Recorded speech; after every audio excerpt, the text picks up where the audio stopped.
नमस्कार, आपण पाहताय महाराष्ट्र विजय न्यूज चॅनल। अकोला महानगर क्षेत्रामध्ये राहत असलेल्या विविध भागांमधील झोपडपट्टीधारक रहिवासी हे गेल्या कित्येक वर्षापासून त्या ठिकाणी राहत आहेत। शासन निर्णयानुसार सदर जागेचा मालकी पट्टा व भाडेपट्टा त्यांची नावाने होणे अपेक्षित आहे, परंतु अद्यापर्यंत त्यांना मालकी हक्क मिळालेले नाहीत।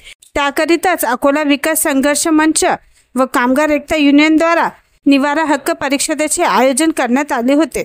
सदर परिषदेचे आयोजन साधना खिल्लारे, पंकज खाडे, पंचफुला मोरे, संजय राऊत, रत्ना भाकरे, कृष्णा घागडे, दुर्गा मोहिते, अनिता वानखडे, पूजा खंडारे, राजकुमार रंगारी, शंकर इंगोले, महेंद्र कोकणे यांनी केले होते।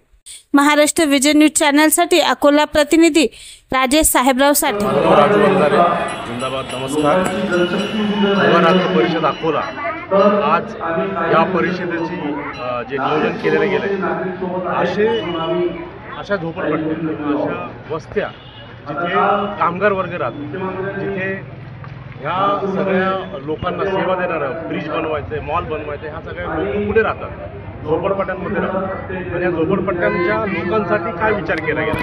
महाराष्ट्र सरकार हाऊसिंग पॉलिसी बनवत आहे, परंतु त्याला लय वेळ घेत आहे। आणि आता नागपूरची स्थिती अशी की पट्टे लोकांना देण्यात येते, परंतु अकोल्यामध्ये हे कधी चालू होईल या अनुषंगाने पण आम्ही आज निवारा हक्क परिषद घेत आहोत इथे। आणि असे लोक ज्यांना मूलभूत सुविधांचा अभाव आहे, ज्यांना पाण्याचा प्रॉब्लेम आहे, ज्यांना रोडचा प्रॉब्लेम आहे, लाईटचा प्रॉब्लेम आहे, असे अनेक वस्त्यांचे लोक इथे आलेले आहेत।